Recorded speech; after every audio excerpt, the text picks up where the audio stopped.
आज हामी यो एक्सेल क्लासमा कसरी नर्मल डेटालाई चाहिँ एउटा मोबाइल एप्लिकेसन जस्तो बनाउन सकिन्छ भनेर सिक्न गइरहेका छौँ।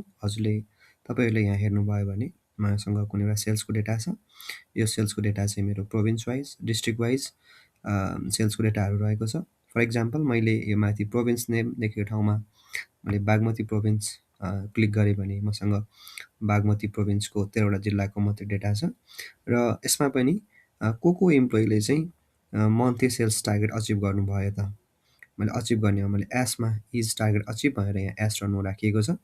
मैले एसमा क्लिक गरेँ भने जम्मा 10जनाले चाहिँ मन्थली सेल्स टार्गेट अचिभ गर्नुभएको रहेछ र मैले नोमा क्लिक गरेँ भने 3जनाले चाहिँ सेल्सको टार्गेट चाहिँ अचिभ नगर्नु भएको रहेछ। त्यसै गरी मैले कोशी प्रोभिन्समा पनि यसरी क्लिक गरेर हेर्ने हो भने कोशी प्रोभिन्समा 9जनाले चाहिँ टार्गेट अचिभ नगर्नु भएको रहेछ र 5जनाले अचिभ नगर्नु भएको रहेछ र त्यसै गरी 9जनाले चाहिँ टार्गेट अचिभ गर्नुभएको रहेछ।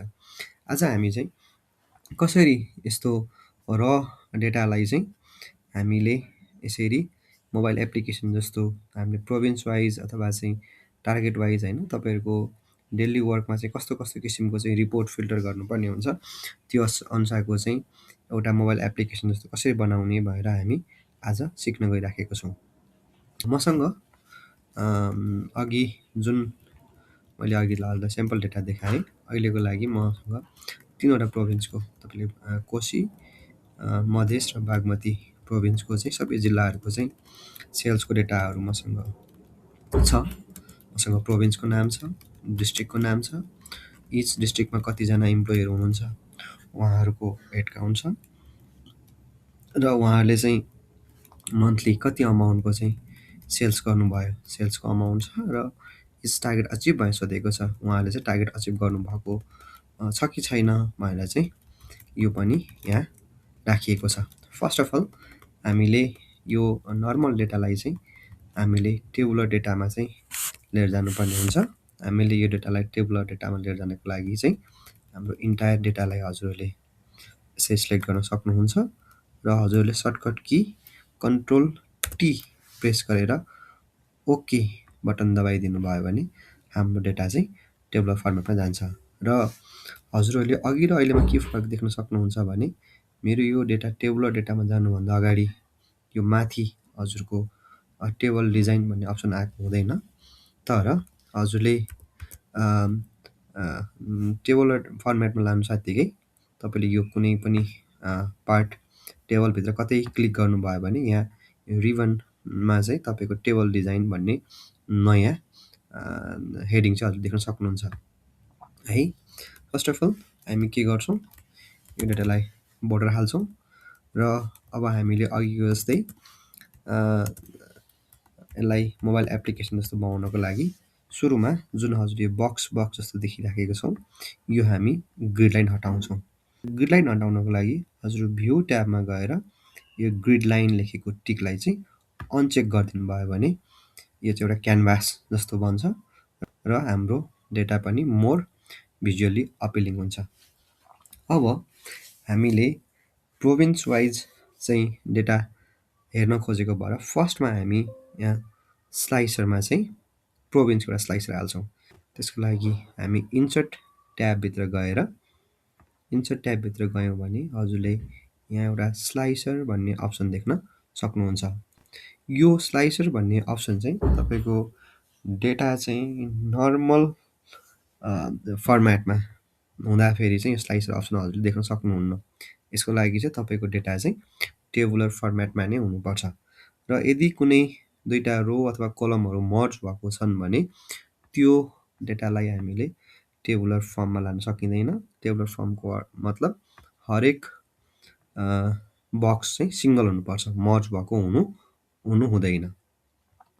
ठिक छ, मैले फर्स्टमा गएर मैले इन्सर्ट ट्याबभित्र गएर मैले स्लाइसरमा क्लिक गरेँ। स्लाइसर के राख्न लागेँ त मैले प्रोभिन्स नेममा चाहिँ मैले फर्स्ट स्लाइसर एड गरेँ र हजुरले स्लाइसर एड गर्नु साथीकै अटोमेटिकली एउटा स्लाइसर जसरी तपाईँले पहिला टेबलमा क्लिक गर्दाखेरि टेबल डिजाइन भनेर ट्याब देख्नु भएको थियो यो स्लाइसरमा तपाईँले कतै छुनुभयो भने स्लाइसर डिजाइन भनेर एउटा तपाईँले ट्याब देख्न सक्नुहुन्छ। फर्स्टमा हजुरले यो स्लाइसरको नामलाई चाहिँ केही चेन्ज गर्न सक्नुहुन्छ। जस्तो टेस्ट राख्न सक्नुभयो अथवा previous as it is province name राख्न सक्नुभयो अथवा चाहिँ तपाईँलाई के राख्न मन लागेको छ हजुरको डिफल्टमा चाहिँ हजुरको हेडिङको नाम के छ त्यही नै आउँछ। तर तपाईँले पछि यसलाई स्लाइसरको डिजाइनभित्र गएर यहाँ नेममा गएर हजुरले यसको म्यानुअल नेम पनि चेन्ज गर्न सक्नुहुन्छ।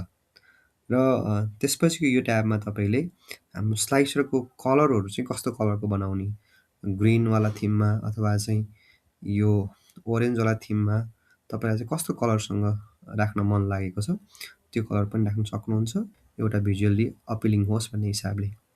साथै तपाईँ यता कलम भन्ने यो ट्याबमा तपाईँले हेर्नुभयो भने अहिले मेरो कलमभित्र एउटा मात्रै छ, मतलब मेरो एक एक एक गरेर यसरी तीनवटा डेटाहरू चाहिँ देखाइराखेको छ, युनिक डेटाहरू देखाइराखेको छ। बिकज मसँग यो प्रोभिन्स नेमभित्र तीनवटा मात्रै युनिक डेटा छ, एउटा कोशी प्रोभिन्स, अर्को बागमती प्रोभिन्स, अर्को मधेस प्रोभिन्स।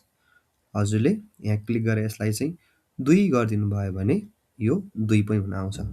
हामीले यसलाई क्लिक गर्नु सात्तिकै यो अलि सानो भएको छ र हामीले यसलाई यसको यो डटमा राइट क्लिक गरेर यसको साइज अनुसार हामीले यसलाई फिट पनि गर्न सकिन्छ। र यसलाई हामीले अहिलेको लागि यसको माथि यहाँ हेडिङमा लगेर प्रोभिन्स नेम भएर मैले यहाँ लगेर राखेँ। त्यस्तै मेरो अर्को स्लाइसको प्यारामिटर्स रहेको छ। हाम्रो सेल्सको टार्गेट चाहिँ अचिभ भएको छ कि छैन त, एस अर नो मैले त्यो प्यारामिटर्स मैले हेर्न चाहेँ। त्यसको लागि हजुरले फेरि यो टेबलभित्र क्लिक गरेर इन्सर्टमा गएर फेरि स्लाइसरमा गएर अब हामीले अघि जसरी प्रोभिन्समा टिक लगाएको थियौँ is target achieve or not yes no छ, हजुरले यसमा क्लिक गर्न सक्नुहुन्छ।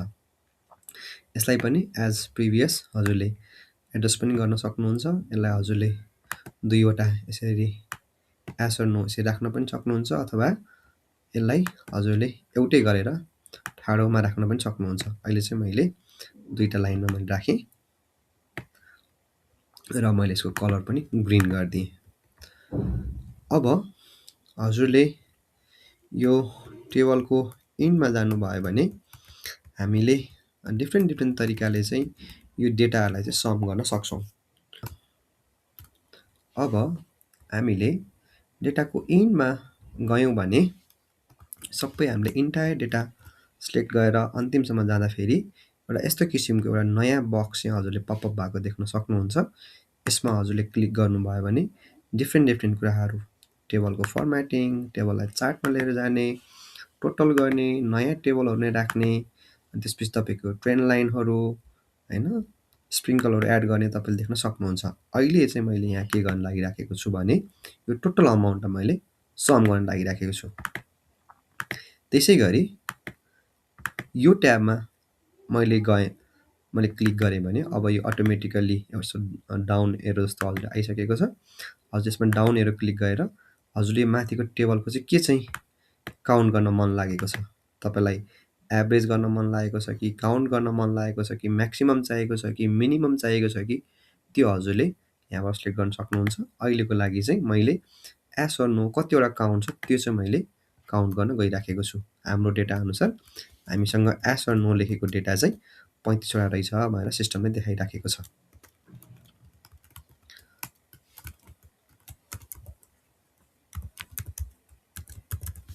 ओके, हामी अलमोस्ट कम्प्लिट एन्डतिर आइपुग्न हाम्रो टेबल अलमोस्ट रेडी हुन लागिसकेको छ। अब तपाईँहरूले बागमती प्रोभिन्समा क्लिक गर्नुभयो भने तपाईँको बागमती प्रोभिन्समा टोटल सेल्स भएको अमाउन्ट र टोटल इम्प्लोइ कतिजना युनिक इम्प्लोइ हुनुहुन्थ्यो, कोले चाहिँ टार्गेट अचिभ गर्नुभएको थियो अथवा नगर्नु भएको थियो है, 13जनाको डिस्ट्रिक्ट वाइज 13 डिस्ट्रिक्टको हुँदो रहेछ। यदि हामीले यसमा नोमा क्लिक गऱ्यौँ भने जम्मा 3वटा डिस्ट्रिक्टको इम्प्लोइहरूले, काठमाडौँ, रामेछाप र सिन्धुपाल्चोकको इम्प्लोइले चाहिँ टार्गेट अचिभ नगर्नु भएको रहेछ 3जनाले। र हामीले एसमा क्लिक गऱ्यौँ भने 10जनाले चाहिँ टार्गेट अचिभ गर्नुभएको रहेछ। हजुरले यो डेटा हेर्दै गर्दाखेरि यो साइटको सिरियल नम्बर चाहिँ 23, 24, 25, 26देखि चाहिँ आएको देख्नुभयो होला। अब हामीले डेटामा क्लिक गरे अनुसार सिरियल नम्बर पनि अटोमेटिकल्ली कसरी चेन्ज गर्ने भनेर हामी यो सिक्न जाँदैछौँ। फर्स्टमा मैले सिरियल नम्बर डिलिट गरिदिन्छु र यहाँ मैले फर्मुला लगाउँछु सब टोटलको इक्वल्स टु सब टोटल मैले के गर्न लागिराखेको छु काउन्ट गर्न लागिराखेको छु काउन्ट ए गर्न लागिराखेको छु त्यसको लागि मैले 3 यसले नि रिकमेन्ड गरिराखेको छ मैले 3 क्लिक गरेँ र मैले रेफरेन्सको लागि प्रोभिन्सको नेमको हेडिङ लिएँ र सेकेन्ड रेफरेन्समा मैले कोशी प्रोभिन्स लिएँ र -1 गरिदिएँ साइड वाइज मैले B8 लाई लक गरिदिएँ भने अब मेरो सिरियल नम्बर पनि मेरो जतिजना चेन्जेस छ त्यही अनुसारको सिरियल नम्बर पनि अटोमेटिकल्ली अपडेट हुन्छ।